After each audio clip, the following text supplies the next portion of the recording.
Good morning, Fort McMurray, Wood Buffalo, and the rest of the world. You've tuned in to the Mac City Morning Show. I am your host, Elliot Pierre, and we're going to start this episode off the same way we start every episode off, with a moment of gratitude. I know that you could be doing a million other things with your time, and the fact that you spend it with us truly does mean the world to me, so thank you. On that note, Tanner, hit him with the intro.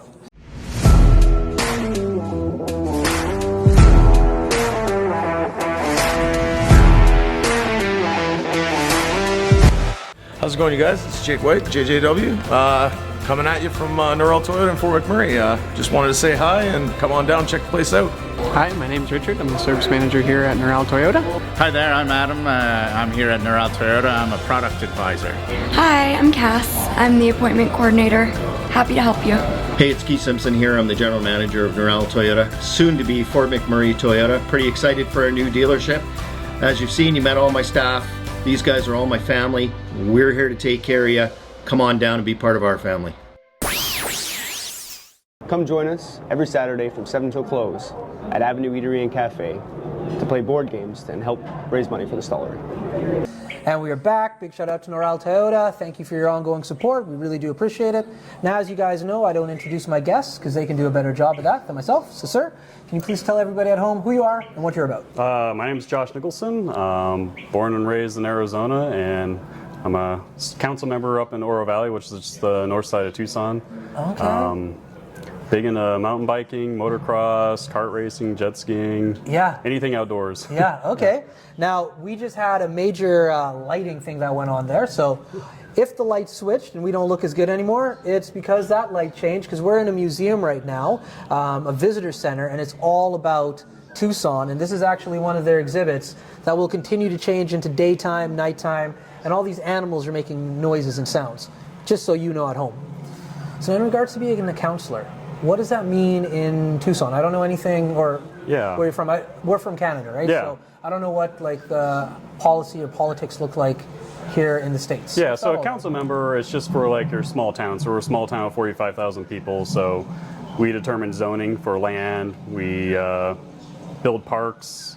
We fund the police force, that type of stuff. So really local community politics. Okay, and when you run for counselor, how long is your term for? It's 4 years. 4-year term. Okay, that's similar to Canada then. Yeah. And have you always been interested in politics, like yourself? A little bit, yeah. My grandfather was a politician in North Dakota. My family's from North Dakota, and Okay. yeah. I mean, I've always been a little bit interested, and I did lobbying for my air traffic controller union because I'm air traffic controller full time. Okay. And yeah, we go to DC every year to keep our pay and benefits and stuff. So they're always trying to shop that down, but yeah. So air traffic control, you're one of the guys like in the tower looking at the flight patterns that are coming in.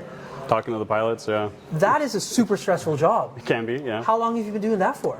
Since 2007. Okay. Yeah. So Listen, man, I used to play this video game on my phone. Oh, when, yeah. like, you got to try to like land the planes, and you see the patterns coming in, and the whole point is not to like have a plane crash, basically. It's a stressful video game, and so my background before I started with my marketing company and doing podcasting was I used to be in human resources. So like I'm really interested just in weird things about careers. Yeah. And air traffic controller is one of those career paths that is actually super challenging to get into. It takes like a certain breed of person. Yeah. Because of the stress and the hours of work that you have to go into it. How did you hear about that career choice? I became a pilot, so I was going to be an A-10 pilot down here at DM is what I want to do. I broke my back racing motorcycles, and then they're like, oh, you can't do that. And then I was going to be in school for a civil engineer, and my sister became a flight attendant just a few months before I started school. And it's like, oh, you can go the commercial route or the civilian route. Okay. And so I was like, oh, there's a civilian route, but I mean, at the time I didn't know it was going to cost me $100,000, but I did that, and then I started school just after 9/11, so it wasn't really a good time for pilots. No. I did the pilot thing for a couple of years, and then I was offered the air traffic control job, and I took it. It's Very cool. a little more secure job, I guess. But you're an interesting dude. Like, as you were talking, hurt your back doing motorcycling. Motocross. Okay, so what kind of motocross are we talking about here? Well, they're 125 two-strokes back then when I was a little less weight, but Yeah. And so are you racing like on a set track? Or were you going out into like the wilderness? Yeah, I did do some desert racing, but it's really dusty and big rocks and cactus. Cactus is the one big problem in Arizona with going really fast, and you go off track, you hit some cactus. And so were you doing this recreationally? Were you like racing in races? I was racing in races, yeah. Really? Yeah. Very cool. How did you get into that? It was my sister's boyfriend at the time. Way back in junior high or something like that. Yeah. Took him out to the track, and he's like, "Oh, you should ride." And I don't know, he just got me into it. Yeah. Picked it up as a hobby. Yeah. Okay, yeah, it was a so really good hobby. how did you end up hurting your back? Like, was it at a race? Was it at a sprint? Yeah, just did too big of a jump and just overshot it. Yeah. Broke my back. That broke your back. Yeah, I broke it back. Yeah.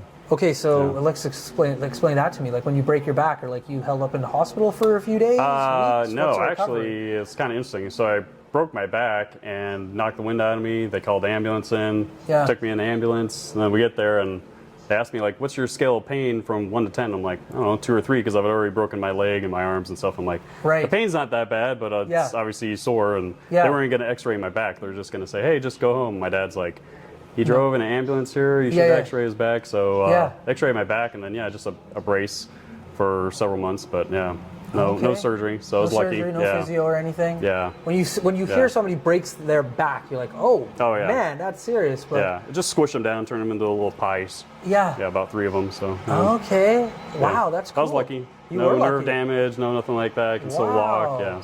So now that you suffered that injury, do you still get on bikes, or like you just rode that off? Yeah, completely? I mean, I haven't been doing as much now that I'm 40 now. So you look good. I have the kids. I just work and life and all that type of stuff. So I get out on the mountain bike. I keep a mountain bike on the back of my car, and if I can find an hour here or there, there's lots. The one good thing about Tucson, there's lots of trails. Hiking, biking trails all over the place. That's right. I just keep it on there. If I got an hour or 2 to burn, then I'll just jump on my bike and go cruise for a bit. But we're going to keep talking, but we're going to throw it to an ad.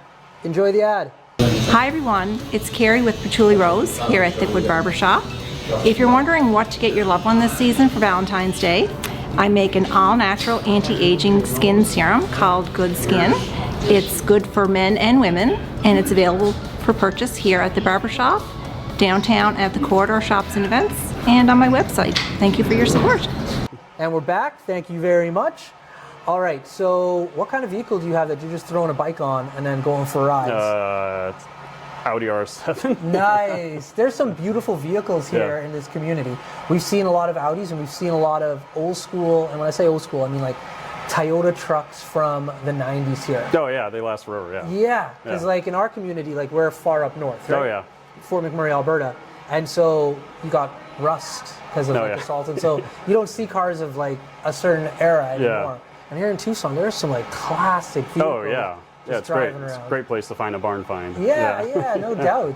So what brings you here to this event that we're at tonight? I'm on the board of directors of Visit Tucson. Through Oro Valley, we give money to Visit Tucson to try and bring visitors into the area. So cool. It's for economic development. But nice. We've met with a bunch of people from Visit Tucson and economic development. You guys do a great job at promoting your town and your city. It's unbelievable. Me and Tanner have been shocked with like the overwhelming reception that we've had, and how open not only the people that work for those branches are, but from the shop owners, restaurant owners. Like everybody has just been so welcoming and been like, hey, you guys are here to promote our community? How and what can we do to promote and help you out today? We're like laid back, kind of small town. We're a town, it's 1 million people in all of Tucson Metro, but it's really got a small person town feel, and a lot of people like the outdoors, and you know how outdoors people are. We just like talking and hanging out and meeting new friends. You go on a trail, you meet someone new, and you, all right, well, I'll hike with you for an hour or so and just chit chat about whatever. And meeting people from other places too. Like I mean, Chicago, Washington, you know. I mean, obviously in the wintertime we get the people from the north. Summertime we don't get quite as many people, but that's right. But, So what is the one thing that you would recommend people check out in Tucson or closer to your neck of the woods if they were to come down here?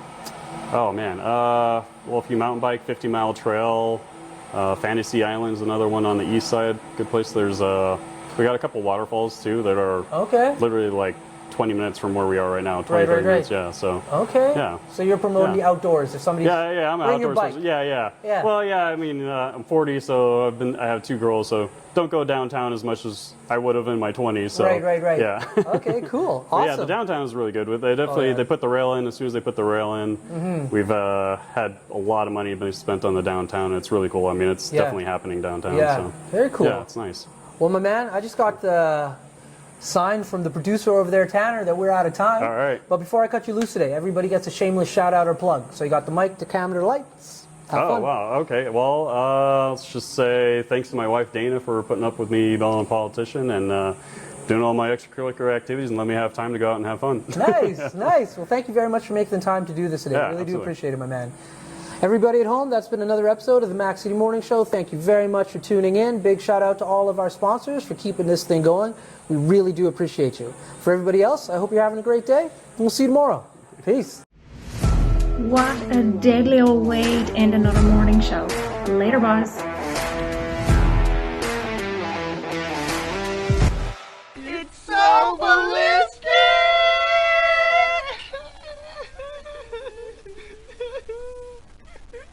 Talk about quenching your ugly thirst.